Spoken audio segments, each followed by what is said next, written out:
He routed Muhammad's army, then destroyed Rome's in 6 days, August 20th, 636 CE, southern Syria, the 6th day.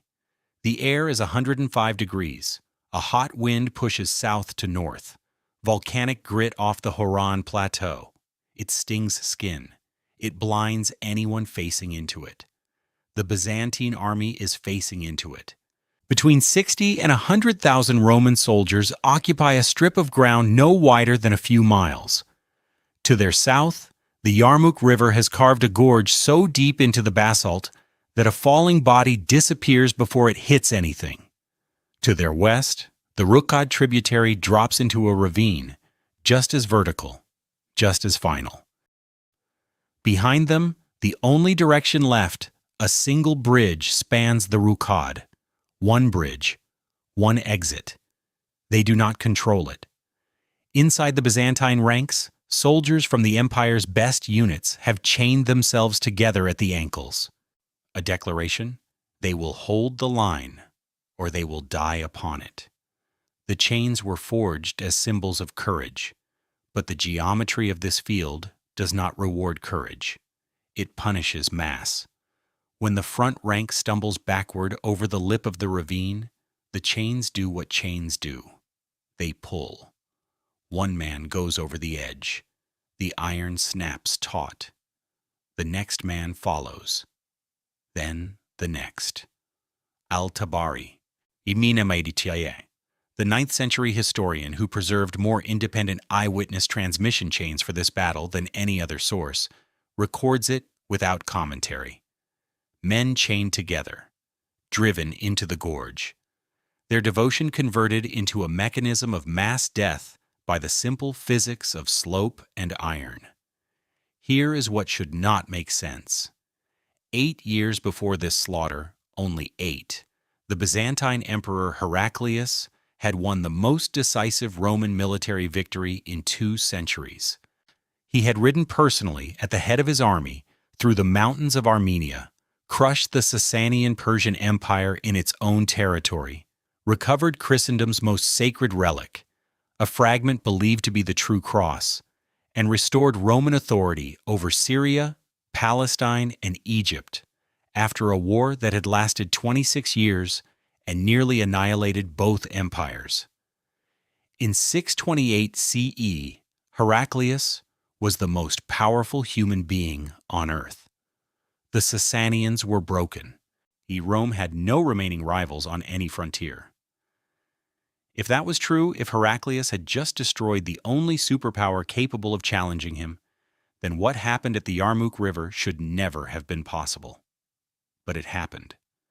The man who made it happen, who selected this terrain, who designed this trap, who positioned his cavalry to seize the only bridge before the Byzantines understood what was closing around them, had spent most of his adult life trying to destroy Islam.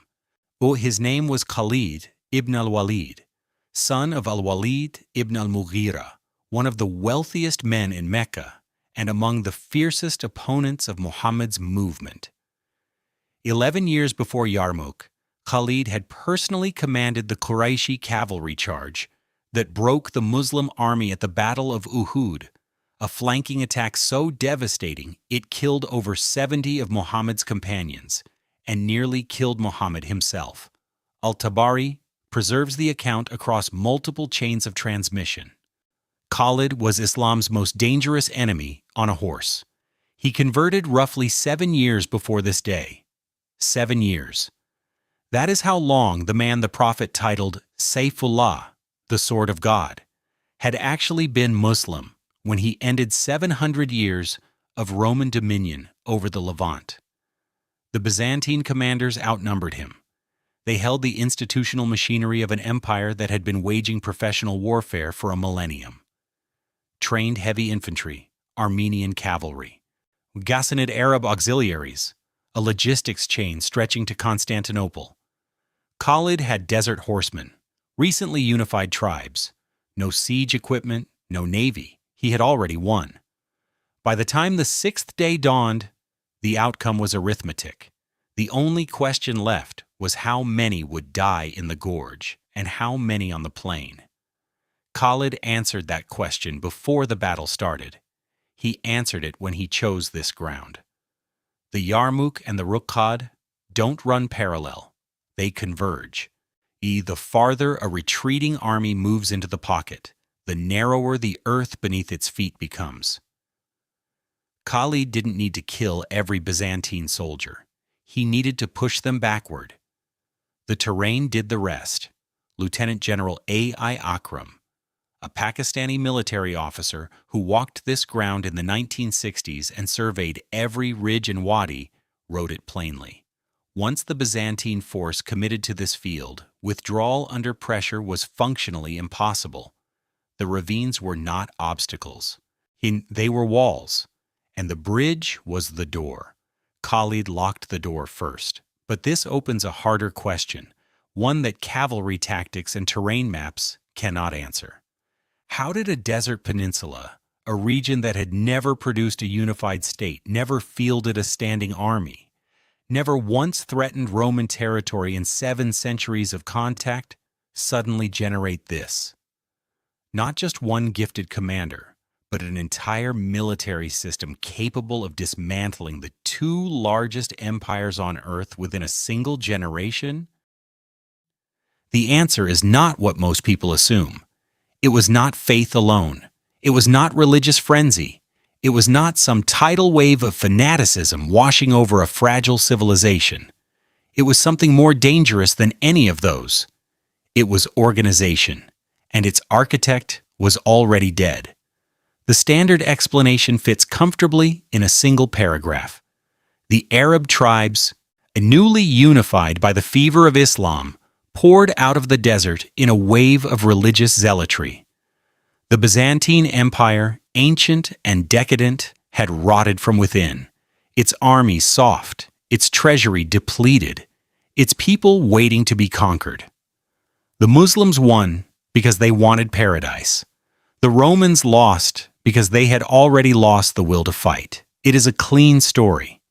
It has the advantage of being simple. And Edward Gibbon, writing from the comfort of Georgian London in the 1780s, essentially enshrined it as the Western consensus, the spirit of enthusiasm, he called it, the sword driven by faith against a civilization too tired to hold its own walls. Nearly all of it is wrong. Walter Kagi, the Byzantine military historian, who spent decades reconstructing the eastern frontier from both Greek and Arabic archives, puts it plainly in Byzantium and the early Islamic conquests. The empire in 636 was not declining. It had just won. Our Heraclius's destruction of the Sasanian Persians in 628 was the most decisive Roman military triumph since Trajan's Dacian campaigns 5 centuries earlier. The treasury was strained. The army was tired. But tired and dying are not the same diagnosis. You do not defeat the only other superpower on Earth and then collapse from softness 8 years later. Something else happened.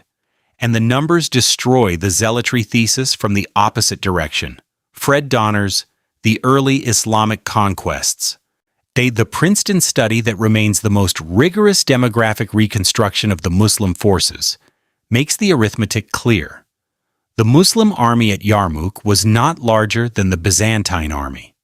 Modern estimates converge on rough numerical parity, with most scholars granting the Byzantines a slight to significant edge. Donner's upper estimate for the total Muslim force in Syria does not exceed 36,000.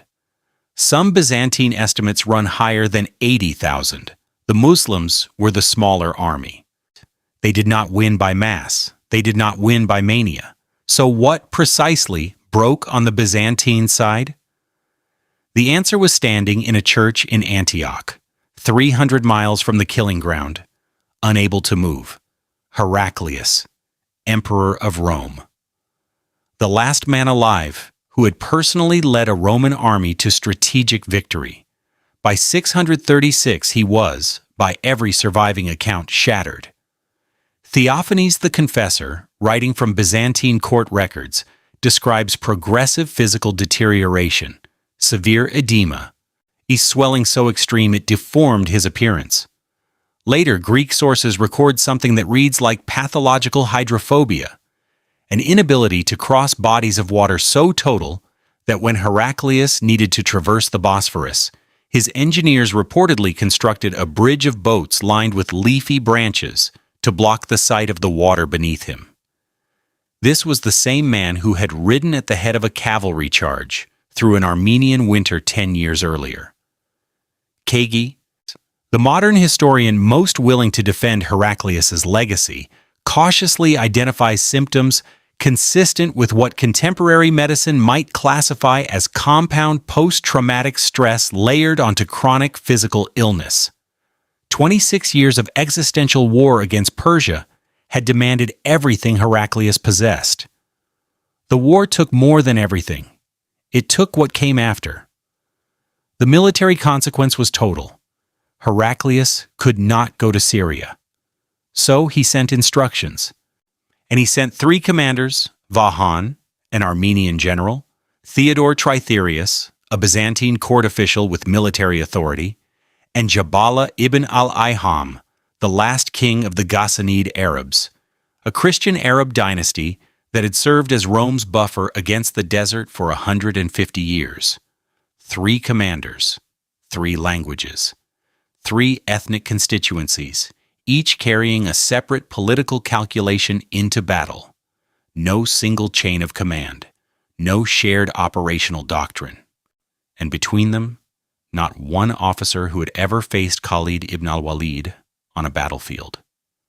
Khalid had studied all of them. Now look at one man inside that machine.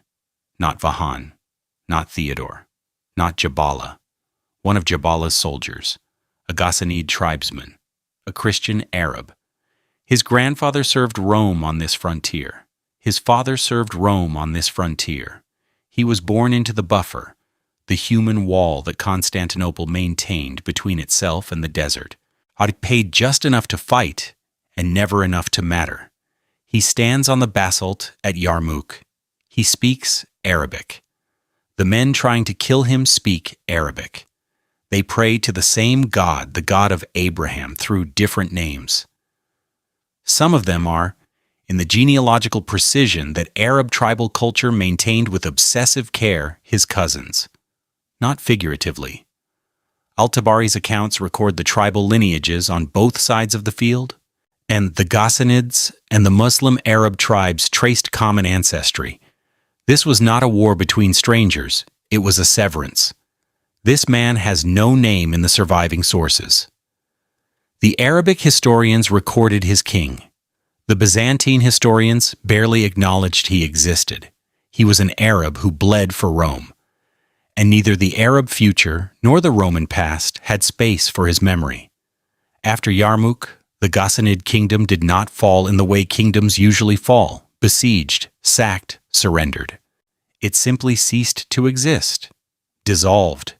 Its people absorbed into the new Islamic order, or scattered into Byzantine Anatolia as refugees from a client state that Rome discarded the moment it was no longer useful. 150 years of loyal service to the empire. No monument, no treaty of dissolution, no farewell. Al-Baladhuri records the aftermath with administrative efficiency. Cities surrendered. Terms were offered. The Aman, the guarantee of protection, that Khalid issued to the people of Damascus survives in text. He promises to give them security for their lives, property, and churches. Their city wall shall not be demolished, neither shall any Muslim be quartered in their houses. A legal document. Drafted by a man who had been Muslim for 7 years, addressed to subjects of an empire that had ruled them for 7 centuries. The transfer of worlds, written in the language of a lease agreement. And here is where everything you understood from the first half of this story needs to be rebuilt. Khalid did not just beat the Byzantine army at Yarmouk. He did something that no enemy had done to Rome in 700 years of Eastern dominion. He made the defeat permanent. Others had taken Roman provinces before, The Sasanian Persians held Syria for 15 years, 613 to 628. The Palmyrene queen Zenobia seized the entire east in the 270s. Each time Rome came back. That was the fundamental operating principle of the empire. It lost ground. It regrouped. It reconquered. The machine repaired itself. After August 636, Rome never returned to Syria. Not in a year, not in a decade, not in a century. The frontier between the Islamic world and what remained of Byzantium would calcify along the Taurus Mountains of southeastern Anatolia. It held there for 400 years. The Crusaders, arriving in 1098, were Western Europeans, not Byzantines.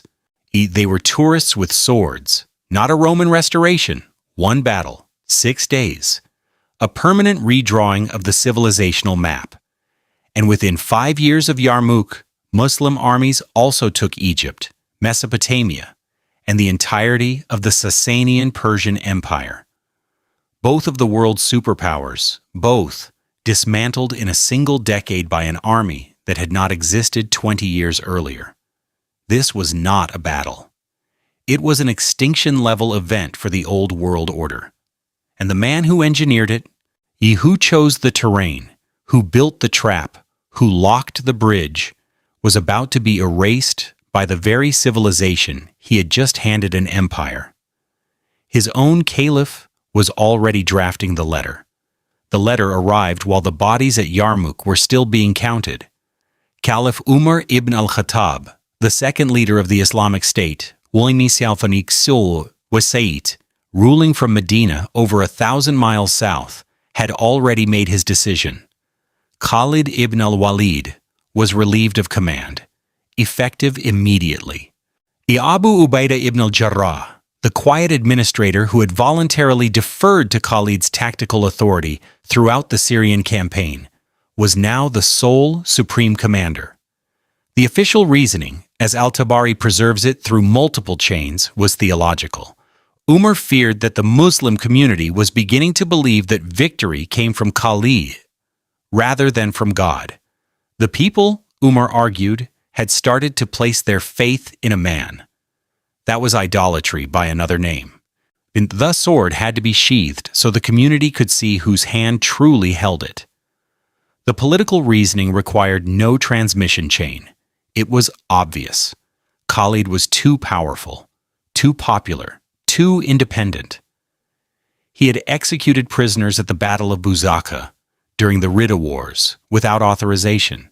He had married the daughter of a defeated tribal chief while the dead were still unburied, a scandal that reached Medina and enraged Umar personally. He took decisions that belonged to the caliph and made them in the field, at speed, without consultation.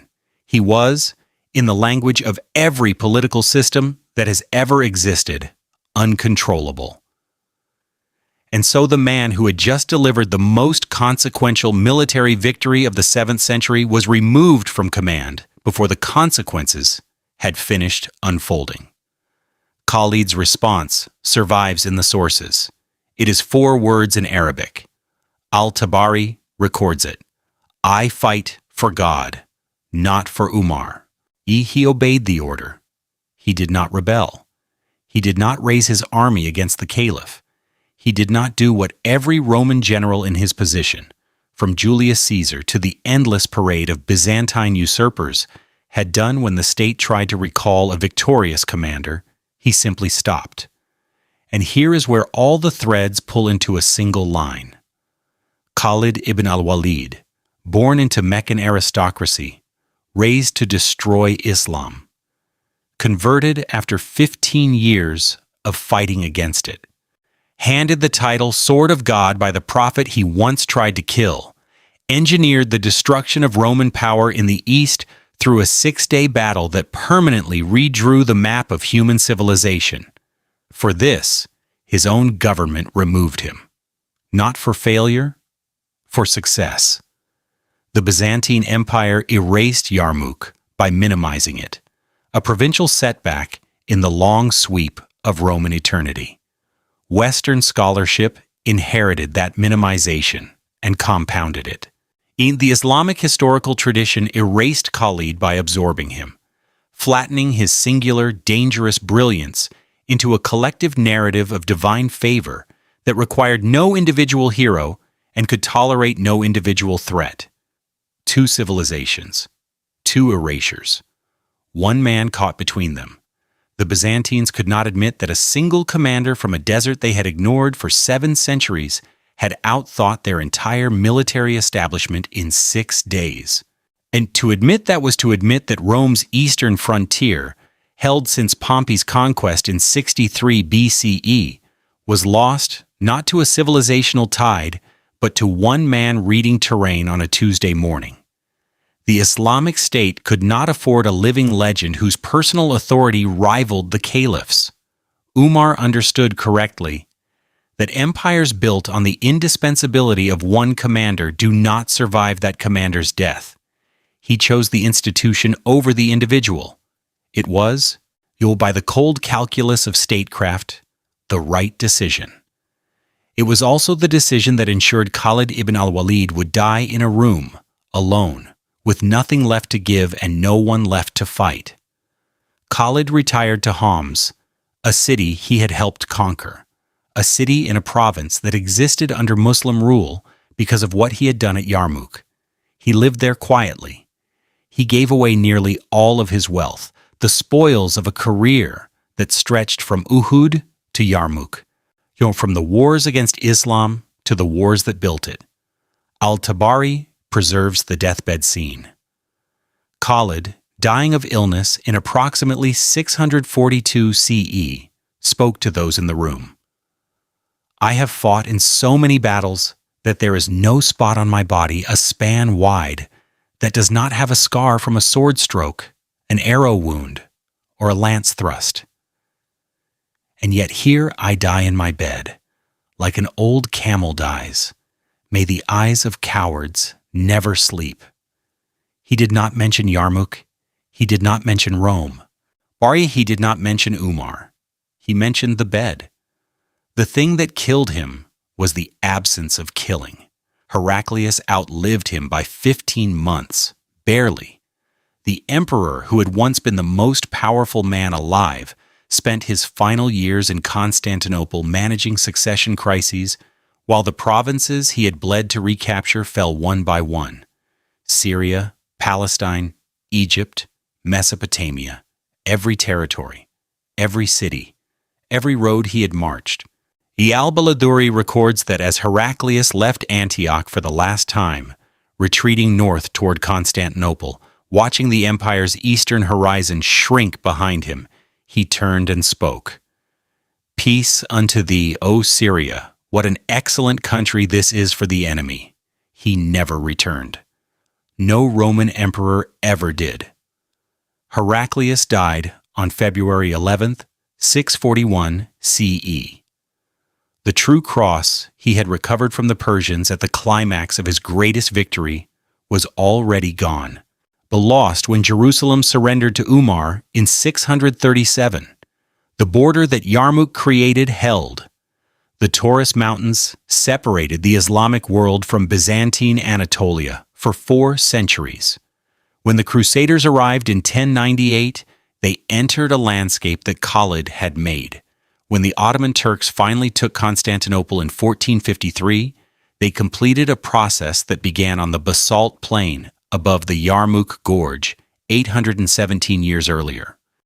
The Yarmouk River itself now forms a stretch of the international border between Syria and Jordan, a line drawn by British and French colonial officials under the Sykes-Picot framework of 1916 and formalized in League of Nations mandates after 1920.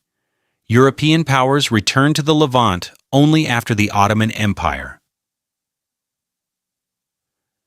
The last political inheritor of the world Yarmouk created, collapsed in 1918. They had been locked out for nearly 13 centuries. The Golan Heights, the elevated plateau that overlooks the Yarmouk battlefield, have been under Israeli military occupation since June 1967.